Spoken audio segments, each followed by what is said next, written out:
Ir tāds joks, ka katrs darba devējs grib savu 19-gadīgu darbinieku ar 25 gadu lielu darba pieredzi. Protams, ka katrā jokā ir arī neliela daļa taisnības. Pieredze ir ļoti svarīga jebkurā darbā, taču tikpat svarīga ir arī iegūtā izglītība. Tāpēc šodien iedziļināsimies tādā aizraujošā tēmā, lai noskaidrotu, kas tad ir svarīgāks – akadēmiskās zināšanas vai praktiskā pieredze. Nu un tad beigās noskaidrosim, tad kuras profesijas nākotnē būs vispieprasītākās un vispelnošākās. Draugiem grupu paspārnē aug un attīstās ļoti daudz jaudīgi zīmoli. Vai jūs varat man lūdzu pateikt, kas visiem zīmoliem ir kopīgs? Draugiem grupu zīmoliem kopīgas ir vērtības. Mēs cenšamies eksperimentēt, mēs nākam ar iniciatīvu, redzam, ka kaut kas trūkst pasaulē, biznesā vai cilvēkiem. Protams, šie biznesi ir godīgi. Mēs cenšamies darīt visu tā, lai mūsu klients vai klienti vai partneri vienmēr justos nepiemānīti, lai viņi vienmēr justos tā, ka pret viņiem izturās godīgi, pret viņiem izturās tā, kā mēs gribētu, lai izturās pret mums. Vai tehnoloģiju jomā pieredze var konkurēt ar izglītību? Tehnoloģiju jomā izglītība ir svarīga. Cilvēkiem ir jāzina lietas. Programmētājs, ja viņš nav mācījies vienalga vai skolā, vai universitātē, vai pašmācības ceļā, vai spēlējot datorspēles programmēt, tas skaidrs, ka viņš neko nespēs izdarīt. Protams, pieredze ir ārkārtīgi nozīmīga. Un ar pieredzi mēs nedomājam, ka tas ir darbs kādā citā uzņēmumā iepriekš vai kas tam līdzīgs. Pieredze var būt arī, ka tu to dari brīvprātīgi, nezinu, skolas laikā, kādās biedrībās vai palīdzot vecākiem vai draugiem. Tad pieredze tehnoloģijās nozīmē, ka tu esi kaut ko darījis iepriekš ārpus skolas. Nevis vienkārši atnāc no skolas, mājās izpildījis mājas darbus un skaties televizoru, bet esi kaut ko ķimerējis, kādām tehnoloģijām, esi kaut ko programmējis, esi kaut ko pamēģinājis. Un tā ir pieredze, ko mēs kā draugiem grupu noteikti ņemam vērā. Vai jūs saviem darbiniekiem prasat kādu iepriekšēju pieredzi, vai tomēr varat paņemt vienkārši jaunieti, kurš ir tikko dabūjis izglītību, diplomu un esat gatavi viņam mācīt? Mēs uz pieredzi skatāmies tā plašāk, nevis tikai vai viņš kaut kur iepriekš ir strādājis. Pieredze var būt tas, ka viņš ir darbojies, nezinu, skolas parlamentā vai kādā biedrībā, vai ka viņš ir kaut vai dejojas deju kolektīvā vai spēlēs kādu komandas sportu, tā ir pieredze. Tātad tā ir pieredze strādāt komandā. Protams, mēs esam ņēmuši arī savā komandā cilvēkus, kuriem šī pieredze ir maza, kuri ir tikko no skolas sola vai vēl skolā mācās, un to pieredzi viņi apgūst šeit, reāli strādājot. Bet es vēlreiz gribu uzsvērt, ka pieredze nenozīmē darbs kaut kur citur iepriekš. Pieredze nozīmē, ka tu kaut ko esi savā jomā darījis. Tas pierāda, ka tev interesē tavs potenciālais darbs, ka tu to gribi darīt, ka tev tas sanāk un ka tu esi gatavs mācīties. Mēs savā komandā gribam redzēt cilvēkus, nevis tur ar visiem desmitniekiem diplomos vai tam līdzīgi. Mēs gribam redzēt cilvēkus, kuri grib strādāt, kuri ir gatavi mācīties, kuri ir gatavi attīstīties, izzināt un iet uz priekšu, jo arī tiem, kuriem mums ir komandā kolēģi, kuriem ir, es nezinu, maģistra vai doktora grādi, tas nenozīmē, ka viņi ir pārtraukuši mācīties. Tas nenozīmē, ka viņi ir pārtraukuši gūt pieredzi, lai strādātu mūsdienīgā uzņēmumā, es domāju, jebkurā jomā, ne tikai tehnoloģiju jomā, nemitīgi ir jāmācās. Ja kāds domā, ka pēc skolas atnākot uz strādāt īstu darbu, viņš pārtrauks mācīties, tā nav. Jāmācās ir katru dienu, un katrs no mums to dara katru dienu. Kuras programmas šobrīd ir vispieprasītākās augstākā un profesionālākajā izglītībā? Izglītība pieprasījums ir tiešā veidā atkarīgs no tām interesēm, kādas ir cilvēkam, kas izvēlās studēt. Mēs, protams, ļoti gribētu teikt, un lielā mērā tā tas arī ir, ka pieprasījums pēc STEM jomām pēdējos gados ir pieaudzis. Tāpat laikā jāatzīst, ka tas ir diezgan lēns pārmaiņu process, jo cilvēkam, kas ilgus gadus ir mācījies humanitāro jomu, veiksmīgi iestartēt izglītības programmās, kas prasa padziļinātas zināšanas STEM jomās, ir nedaudz sarežģīti. Vai nākotnē ir gaidāms vēl jaunas profesijas, kuras šobrīd vēl nepastāv? Protams. profesiju pārmaiņas ir notikušas iepriekš, notiek tagad un notiks arī nākotnē. Mums nav pamata uzskatīt, ka pasaule ir izveidojusies un tāda, kāda viņa ir šodien, viņa būs arī rīt un parīt. Ir bijušas vairākas profesijas pagātnē, piemēram, liela daļa no lauksaimniecībā nodarbinātiem cilvēkiem, kas ar kapļiem kaplējās pa lauku, šodien vairs nav tik pieprasīti kā cilvēki, kas spēja vadīt traktorus un apsaimniekot laukus, izmantojot mūsdienu tehnoloģijas. Vai Draugiem grupu pastāvēšanas laikā ir izzudušas kādas darba vietas un tās aizstājot ar tehnoloģijām? Draugiem grupa pastāv jau 20 gadus, un mēs esam tikai vienīgi auguši pa vairākiem 100%. Draugiem, pirmais uzņēmums Draugiem LV sāk strādāt ar 3 cilvēkiem. Ja? Šobrīd grupā kopumā ir vairāk kā 2000 darbinieku. Vai ir pazudušas profesijas? Jā, viena konkrēta profesija uzņēmumā ir pazudusi, un tā ir sekretāra. Tātad uzņēmumos ir pierasts, ka, kad ienāc birojā, tevi sagaida cilvēks, kurš dara 2 funkcijas. Viņš paprasa, pie kā tu atnāc, un paprasa, kādu kafiju tu vēlies, baltu vai melnu. Mēs uztaisījām jau pirms gadiem, manuprāt, 10 elektronisko sekretāri, kuru nospiežot podziņu, cilvēks, pie kā ir atnācis viesis, saņem ziņu. Patiesībā pirms vēl mākslīgais intelekts vai kādi roboti bija modīgs vārds, mēs radījām tādu. Tā bija tāda vajadzība. Mēs pārvācāmies uz jaunu biroju tur Mārupē, un tur īsti nebija vietas, kur sēdēt cilvēku, un mēs uzskatījām, ka cilvēkam tur nav jāsēž. Tehnoloģija gaužām vienkārši. Tur ir iebūvēts visparastākais iPads, mūsu pašu uztaisīta programma, kurā, kad tu nāc manas ciemos, tu izvēlies uzņēmumu vai redzi cilvēku, nospied, ka tu nāc pie manis, un es saņemšu telefonā ziņu, ka pie manis ir atnācis ciemiņš un nākšu sagaidīt. Ja? Un tikmēr tu vari, nolikt drēbes, padzert kafiju un pagaidīt. Tur priekš tam nav vajadzīgs cilvēks, lai viņš pateiktu, Jāni, pie tevis ir atnācis Emīls. Ja vienkārši tu pats to pasaki visu, un tas cilvēks, kurš agrāk darīja šo darbu, var darīt kaut ko daudz vērtīgāku. Ja ir lieta, kuru var izdarīt tehnoloģija, to dara tehnoloģija. Cilvēks nav radīts tādām vienkāršām manuālām, atkārtotām darbībām. Cilvēkam ir jādara lietas, ko tehnoloģijas nevar izdarīt. Kādas jūsuprāt tad ir tās lietas, ko tehnoloģijas nevar izdarīt, bet cilvēks var? Tehnoloģijas nevar radīt. Tehnoloģijas nevar domāt, lai kā mēs runājam par mākslīgo intelektu, ka viņš rada bildes, patiesībā tas ir programmētā radīts kods apakšā, kas to dara, kur cilvēks dod konkrētas komandas. Tehnoloģijas neko nerada. Tehnoloģijas izdara precīzāk, varbūt dažkārt nekā cilvēki, cita cilvēka dotu uzdevumu.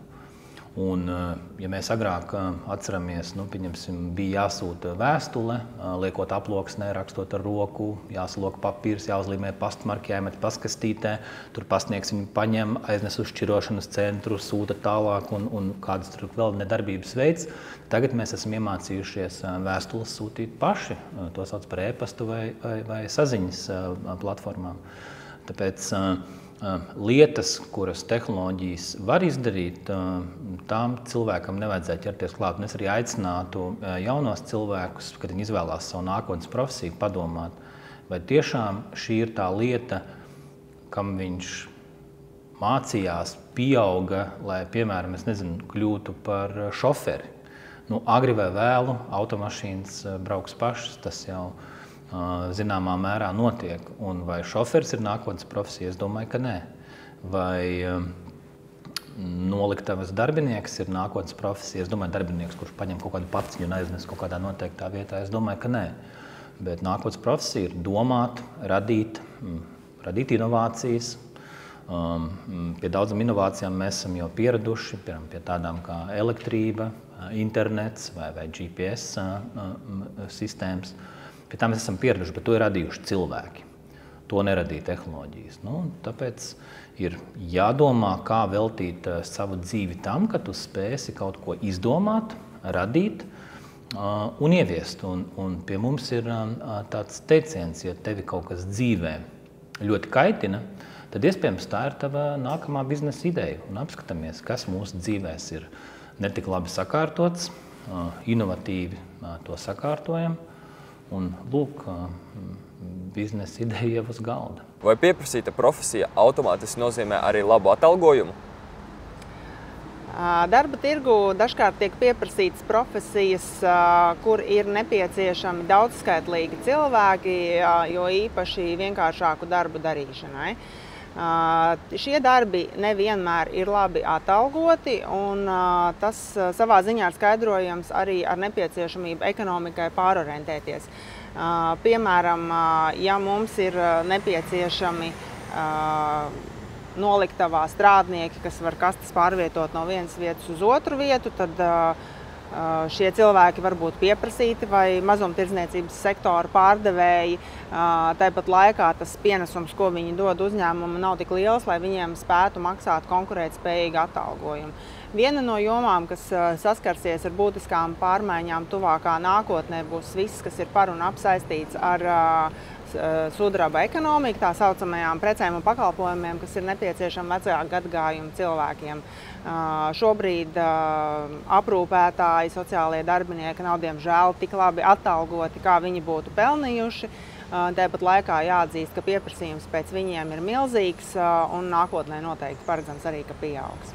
Bet ko es gribu uzsvērt, kas ir būtiski izvēloties nākotnes profesiju, ir ieklausīties savā sirdī un saprast, kas ir tas, ko es patiešām dzīvē gribu darīt. Jo pat tad, ja cilvēks izvēlās tādu profesiju, kas varbūt pirmšķietami nav labi apmaksāta, darot šo darbu no sirds, labi rezultāti neizpaliks. Vai jūsuprāt, tehnoloģiju jomā atalgojums turpinās pieaugt vai gluži pretēji kritīsies uz leju? Šobrīd tehnoloģija biznesa atalgojums ir ievērojami labāks kā varbūt dažās citās nozarēs un jomās.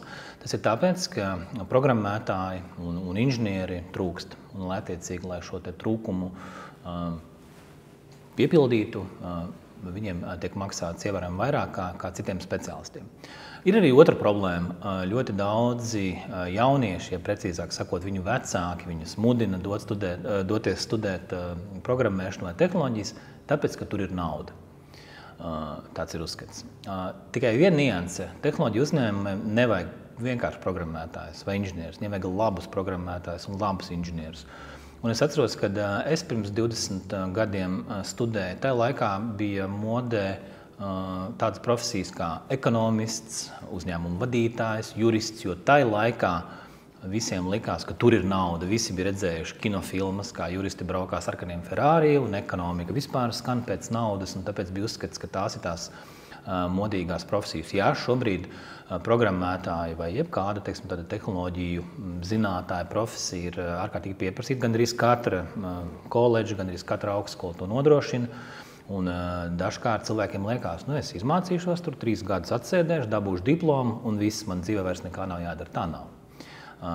Tehnoloģijās, tāpat kā jebkurā jomā, mēs gribam pie sevis redzēt labus programmētājus. Es domāju, ka ēdināšanas uzņēmumi grib pie sevis redzēt labus pavārus, nevis vienkārši pavārus. Vai elektriķi grib redzēt elektriķus, kuri paliek dzīvi pēc elektroinstalācijām, un automehāniķus, kuri auto prot salabot. Ja? Tāpēc skaidrs, ka šī šobrīd ir profesija ļoti labi atalgota. Protams, programmētāju trūkums būs, jeb pieprasījums, sauksim to pozitīvākā vārdā, programmētāju pieprasījums būs visu laiku. Tādēļ, ka programmatūra pat mums nenojaušot atrodās vietās un lietās, kur mēs to pat nezinām. Ja?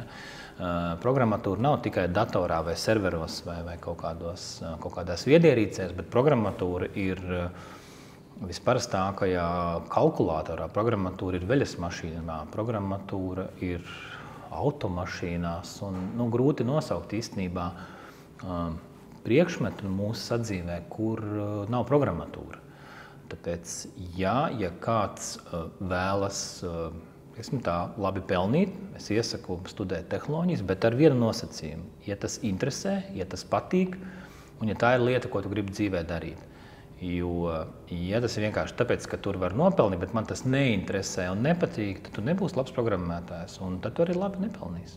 Kāds ir ekonomikas ministrijas prognozes par darba tirgu, piemēram, 2030. gadā? Kuri darbinieki būs vispieprasītākie? Ekonomikas ministrija, gatavojot darba tirgus vidēja un ilgtermiņa prognožu ziņojumu, jau vairākus gadus vērš uzmanību uz to, ka Latvijā, tāpat kā citās attīstītās pasaules valstīs, samazinās iedzīvotāju skaits.